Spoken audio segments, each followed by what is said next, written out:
President of the General Assembly, this is my last statement as president here. It's the fourth time.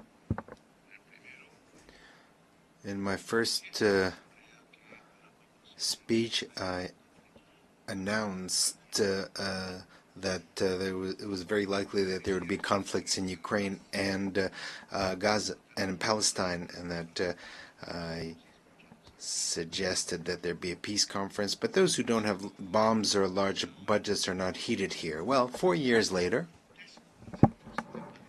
the horrific situation in Palestine did not lead me to think that almost the same thing could happen in the Colombian Caribbean area, where unarmed young people are being shot at with missiles in the open seas. And now we are in a different situation. Perhaps it's more global, a kind of Stone Age that has descended on all of humankind. Missiles against 17 unarmed young people in the Caribbean Sea, some of them Colombians. The persecution, imprisonment, and expulsion of millions of migrants, missiles that have killed some 70,000 people in Gaza, the lack of action on the climate crisis. All this is linked, and all this has the same cause. Migration is simply an excuse so that a rich society, rich, white, and racist, believes itself to be the superior race and is not realizing that its leaders are leading it to the abyss, to its own distinction, together with the rest of humanity. They said that the missiles in the Caribbean were used to stop drug trafficking. That is a lie. Stated here in this very rostrum. In 2023 and 2024 were years when the largest amount of cocaine was seized, and over 700 drug traffickers were extradited to the United States in Europe. I extradited them. And my government confiscated the cocaine, and we didn't shoot a single missile, nor did we kill any youths. The years where I was able to prove that it's more effective to substitute coca crops than eradicate them, than forced eradication using poison, and forcing peasants to use it. The violent war against drugs was a failure, and I replaced it with an effective anti-trafficking policy, not based on a mix-up between an inert substance, that is drugs, with people who actually use it and practice it. But what was necessary is to destroy dialogue and to shoot missiles. Was it really necessary on unarmed, poor young people in the Caribbean? The anti-drug policy is not meant to stop cocaine that is coming to the United States. The anti-drug policy is to dominate the peoples of the South as a whole. You shouldn't look at the drugs, you should look at who has the power and who dominates. This is why I speak to you as a decertified president. I've been decertified by President Trump, without him having any right to do this, a human right or divine right or any sensible reason. They want to force by violence tens of thousands of peasants to do what the U.S. government wants to do, which are influenced by mafia groups in Colombia. Thousands of peasants are massacred in Colombia by politicians who were senators, who were presidents, who were ministers, that were bribed and on the payroll of the drug mafia. And at the same time, they were allies of the extreme right based in Florida of the United States, and now allies of the Trump administration. They've been allied. They've been allied for decades with drug lords, cocaine drug lords in Colombia. They were allies, and so they led this anti-drug policy from Washington. I don't know if Trump even knows that his foreign policy towards Colombia, Venezuela, and towards the Caribbean is based on advice from Colombians who are allies of the cocaine mafia. I myself denounced these politicians, including the paramilitaries, drug traffickers, naming them by their names in the Congress of Colombia when I was senator, and many times they wanted to kill me because of that. And they did not want me to become president. They wanted me to shut up. And now they don't want another progressive government to be reelected. That is why I've been personally decertified, and they have spread calumny against Colombia. Colombia has confiscated the highest amount of cocaine in the history of the country under my government, and I've been decertified. In Colombia, we have managed to stop the increase in the rate of expansion of coca crops that was 43% under the government of Duque and has dropped to 3%. And Duque was not decertified. He was who had someone who financed his campaign who was a drug trafficker, and instead they've decertified me. So the anti-drug policy is not aimed at the public health of a society, but rather to prop up a policy of domination. They don't want to. They don't want to give the power to the people. The young people that were killed using missiles in the Caribbean were not from Hamas. They were not from other terrorist groups. They were poor Colombians. And with apologies to those who dominate the United Nations, there should be criminal cases against those officials of the United States for doing this, including the utmost official, President Trump, that allowed the shooting of missiles against these young people who were simply trying to escape poverty. Youths who in a speedboat who might have had a certain amount of drugs were not drug traffickers. They were simply poor youth. But the real drug traffickers live somewhere else, not in America, not in Latin America. So it's easy to shoot missiles against the speedboats with migrants and accusing them of terrorism and drug trafficking when they don't have a single weapon to defend themselves. When the real drug traffickers live in New York, here, just a few blocks from here, in Miami. And they reach agreements with the DEA.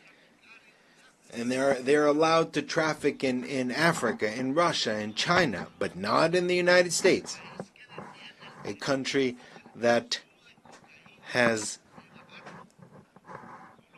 not managed to reduce its consumption of cocaine because it's drug addicts, or rather they did manage to reduce the consumption of cocaine simply because their addicts switched to another type of drug, fentanyl, which is much deadlier.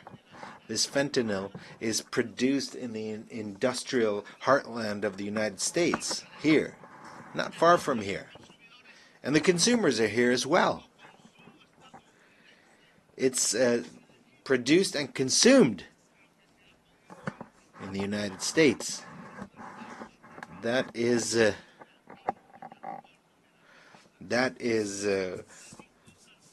worst.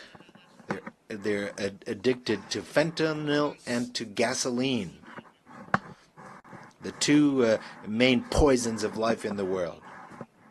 And gasoline is even worse than fentanyl. Only the black-skinned people here, those who are ancestral here, that were thousands of years have been here, or young people, or women who don't want to see their children die of any color of their skin. The people are still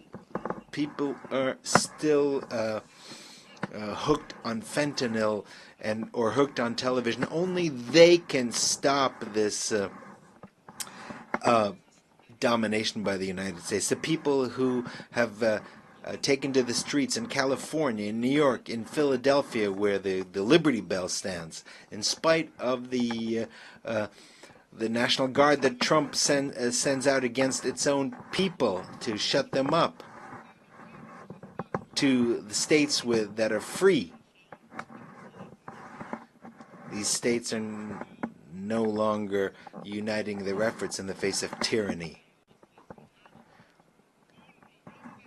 The President of the United States does not know that 1 million Latin Americans have died.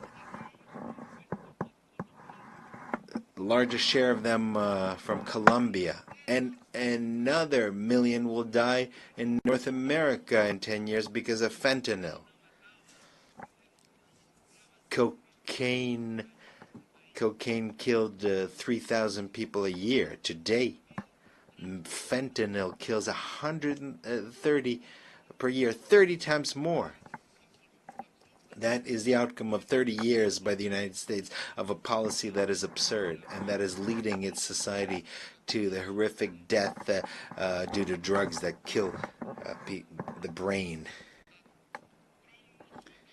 And in this situation, Trump not only allows missiles to be fired at young people in the Caribbean, does not only imprison migrants, but also allows missiles to be killed against children, women, and old people in Gaza. He is an accomplice to genocide. It is a genocide, and we need to prevent it. This forum is a mute witness to a genocide. In a world where we thought that this was something only a legacy of Hitler. Here they don't speak of life, of the climate crisis. What is happening is the death of thousands of children. Meanwhile, we in Colombia have not increased the rate of killings. We have the lowest unemployment rate in the country this century. We have the lowest unemployment rates. We have developed our agriculture by 10% and our industry by 5%. We have more tourists than ever who have come to see the beauties of our country, our cultural and natural beauties. And we are seeking peace by negotiating with drug traffickers and with rebels. I will always be ready to discuss, to negotiate, to save lives, and to eradicate coca crops, but based on their own voluntary decision by Colombian peasants. Let us not be bribed by the drug traffickers, as was the case in previous governments in Colombia.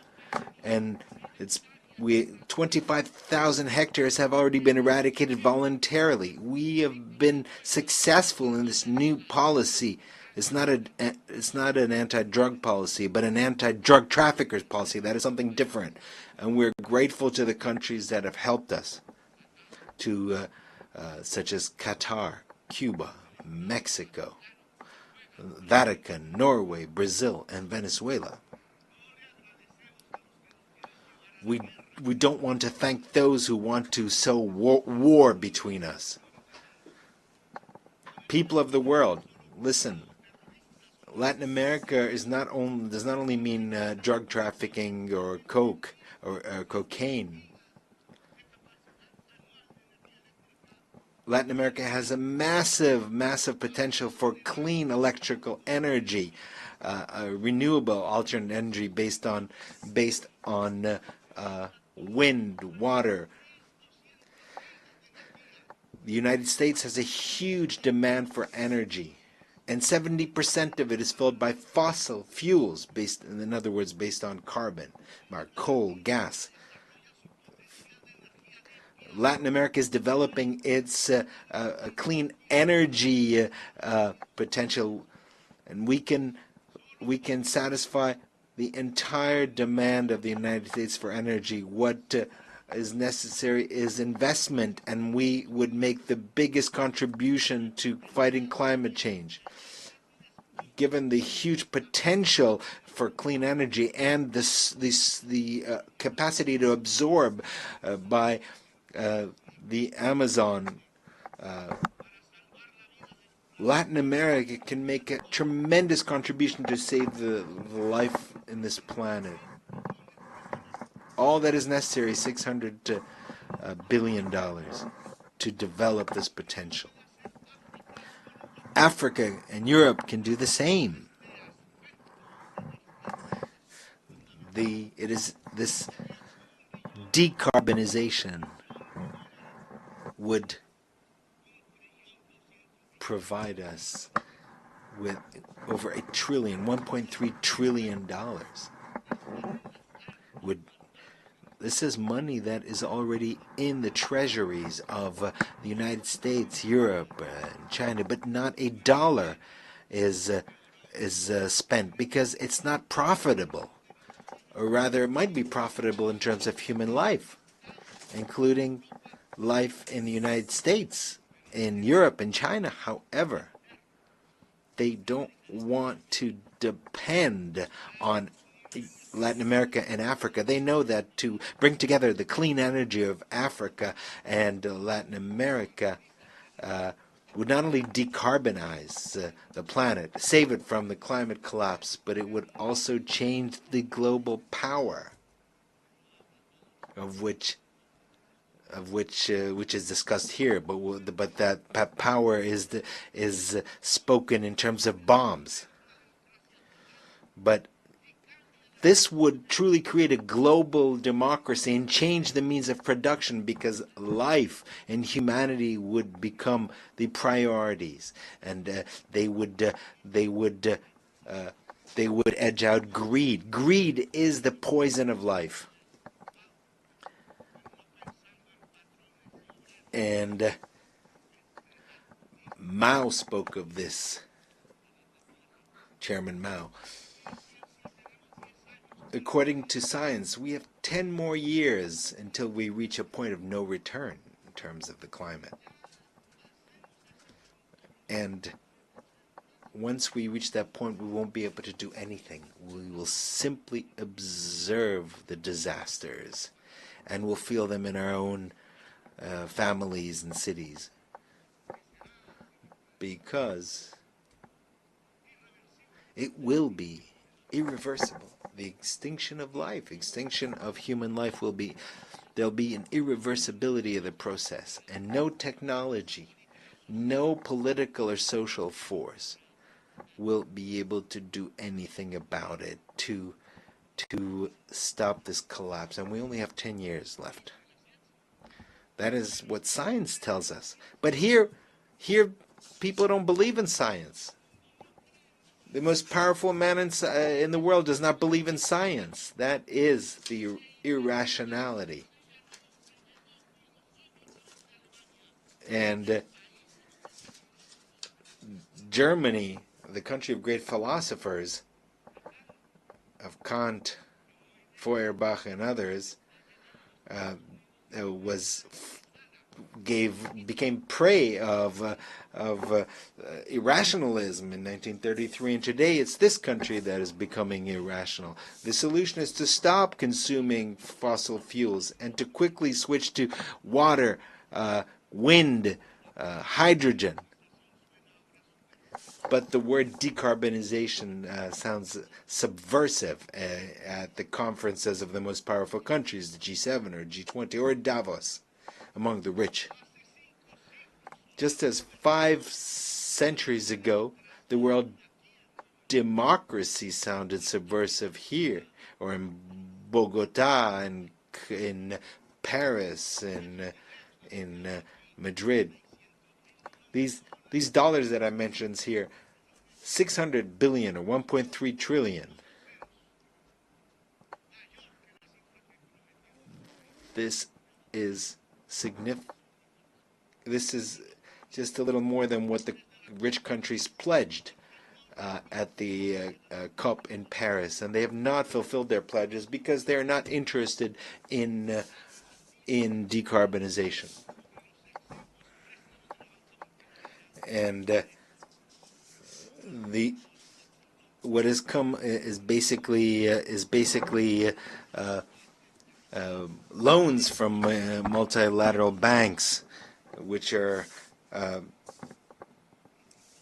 just small amounts compared to what is needed.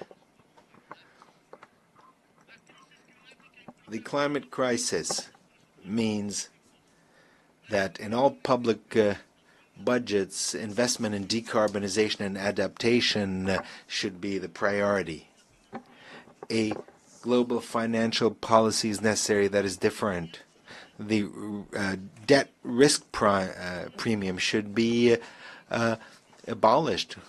Which countries are the riskiest? They are the countries that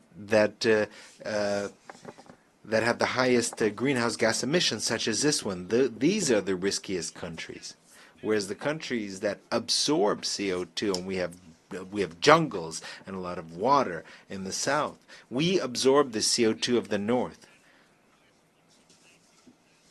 But the market does not agree with that. So the debt of the poorest countries must be forgiven. There should be swaps, debt swaps for adaptation and mitigation and investment in the climate crisis. So people from the United States and those from Wall Street, from London, you want to collect the interest payments from the debt of our countries. What you will find eventually is cemeteries, because we'll all be dead. The money will be useless in the midst of all the cemeteries. Another subversive word is to plan. A global plan. The word plan has been forgotten because it was not necessary to plan, because to plan is anathema.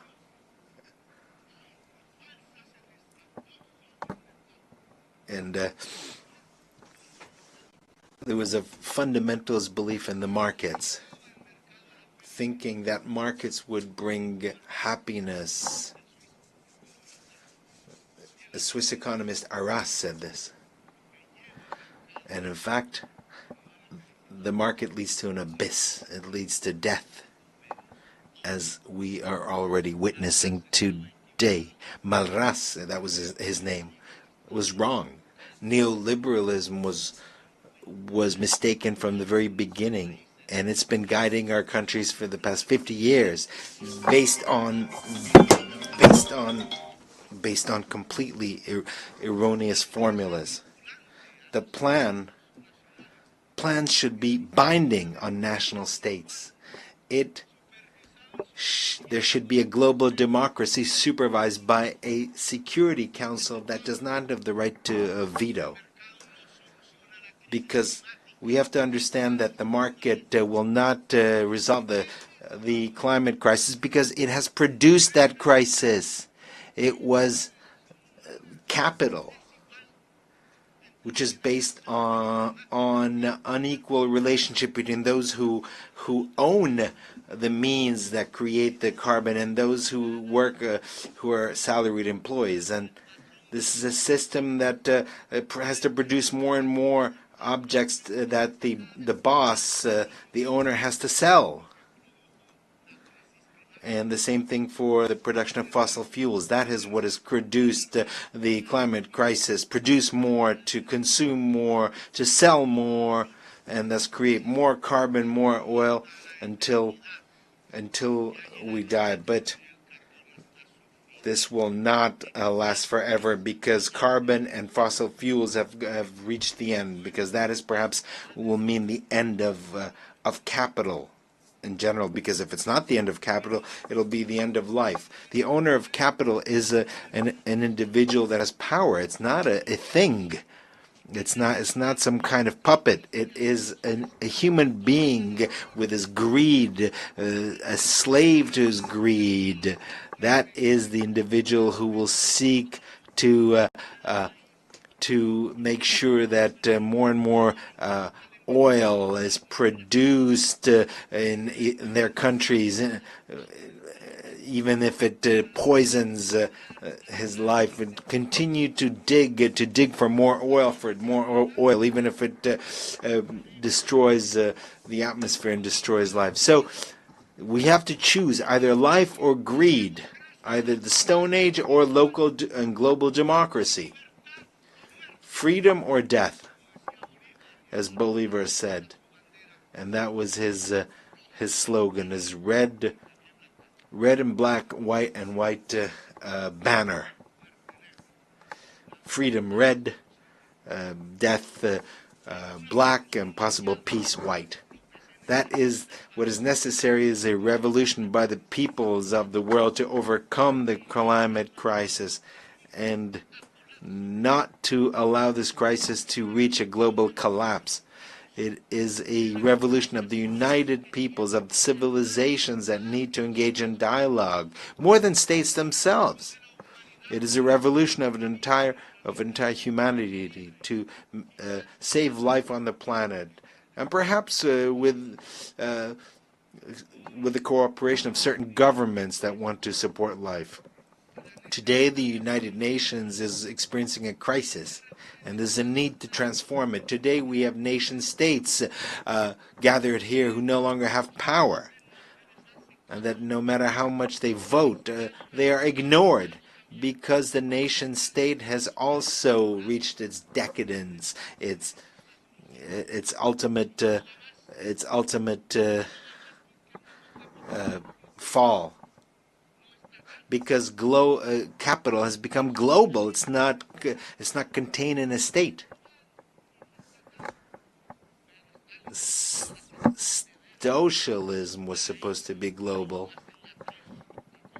but Stalin, in fact, in Yalta, condemned a global revolution that was occurring in Spain and in Greece, and it might have occurred in Latin America and other places.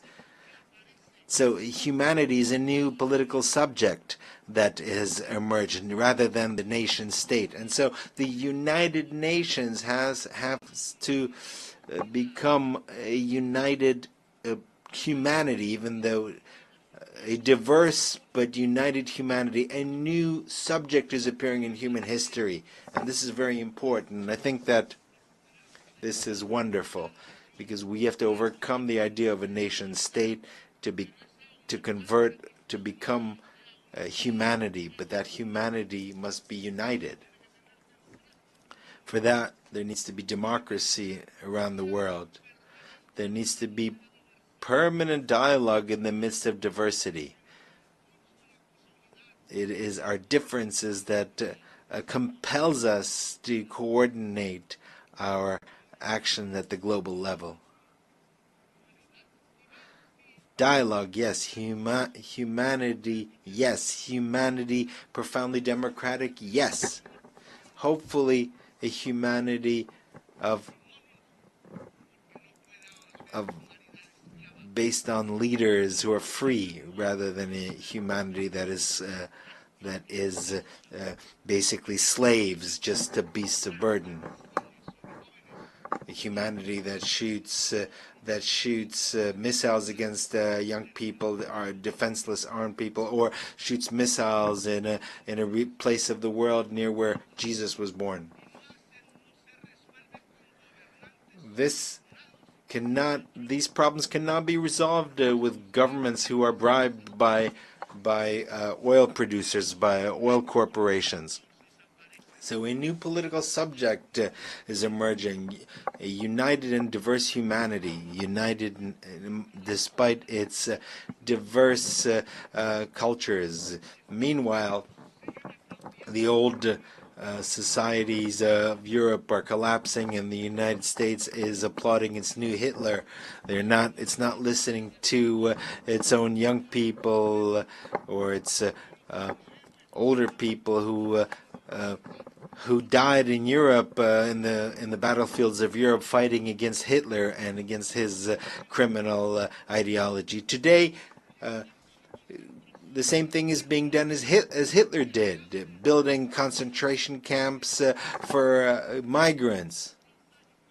And it's stated that migrants are of an inferior race, and they blame them just like Hitler blamed the Jews. They call them drug traffickers and thieves, whereas the majority of drug traffickers are blonde and have blue eyes, and they keep their fortunes in the largest banks in the world, and they don't live in Bogota or in Gaza. They live in Miami. They are neighbors of President Trump. They live in Dubai or in Paris or London. They don't live where there's poverty. But the missiles are fired against those where there's poverty. Tren de Aragua is a group that is considered a terrorist group, but that is not true. Migrants are not criminals. They should not be put in concentration camps, expelled and chained up. Immigration is not immigration is due to a blockade against countries like Iraq or Cuba. Immigration is a result of the impoverishment of many countries because of their indebtedness, because of wars, unleashed by the United States and Europe to grab their oil. Immigration is a consequence of a climate crisis that leaves the tropics without water and destroys the environment. The solution to migration is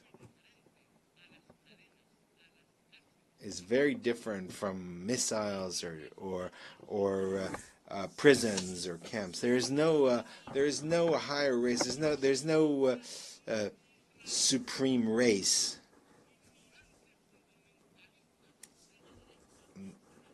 Only ignorant extremists think like that. All of humanity is made in God's image. They use immigration as a scapegoat to do nothing against the climate crisis, which will put an end to life. They use immigration to get the votes of the whites, but what is necessary is to put an end to the consumption of CO2 and oil, and stop drilling and drilling and drilling for oil. We need a different world, a humane world. And first and foremost, we need to stop the genocide in Gaza. Humanity cannot allow a single day more of this genocide, or for the genocidal Netanyahu and his allies in Europe and the United States to continue. The United Nations must uphold the decisions of the International Court of Justice. International law is the basis of civilization and of its wisdom as distilled in history, and it must make sure that the decisions of international justice are implemented, are applied. Diplomacy has been tried in Gaza. It could not resolve the situation. I'm sorry, and I'm sorry, President Macron. We can keep insisting and insisting when every single day, every single minute, a missile is fired and destroys the bodies of babies and children in the Arab state of Palestine. Every day, there are decisions, resolutions that are vetoed in the Security Council. Every day, more and more children die, more and more bombs, more and more dead.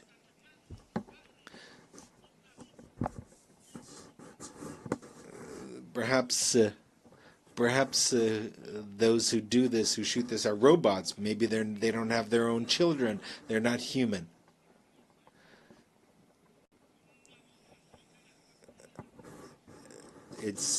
Can we stop the genocide with a vote, the General Assembly? Yes, that's what we should do rather than a vote in the Security Council, because that is vetoed. United for peace for Palestine. We should establish a peacekeeping force to protect. What's necessary today are words, not blue helmets that are often lack training, and they're not ready to do this. No, what we need is a powerful army of countries that do not accept genocide. That is why I invite nations of the world and their peoples, most importantly, as a integral part of humanity, to bring together weapons and armies and to defend Palestine. I invite the armies of Asia and the brave people, the brave Slavic people who defeated Hitler, and the Latin American people of Bolivar, of Garibaldi, and others. I think there's enough. We've had enough words. Today, the time has come to use the slogan of Bolivar: "Freedom or death," because Washington and NATO are killing democracy, and they are spreading totalitarianism at the global level. We need to raise the red and black banner flag.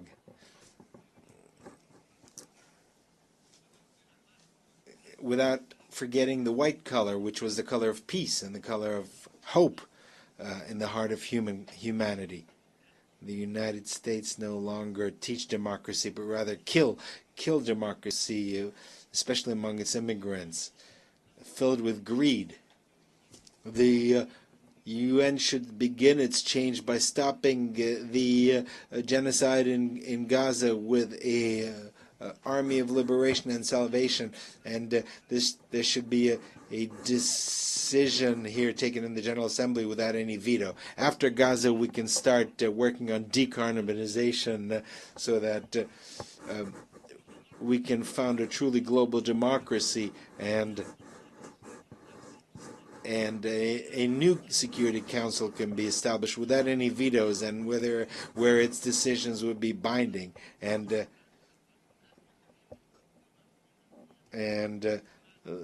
the global and national financial system should be based on decentralized capital. That is the way that humankind can regulate capital, to subordinate capital to life, to regulate it to people. That is the path by which the United Nations will move from an alliance of states to an alliance of cultures and peoples.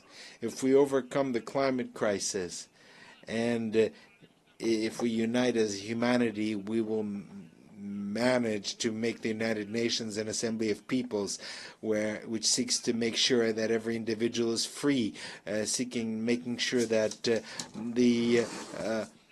every human being achieves their potential, and because the intelligence of human beings, illuminated by science, will make it possible to not only save life, but to fulfill the mission of humanity by expanding life into the stars. A humanity that is united and free can look at the stars and reach the stars, as the Romans, the legionnaires, thought of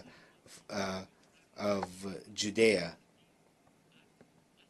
when they used the word astra, or star. It's the time of freedom or death. A real death from missiles, but freedom is also real in the heart of human beings and its capacity to rebel and to resist. Thank you very much.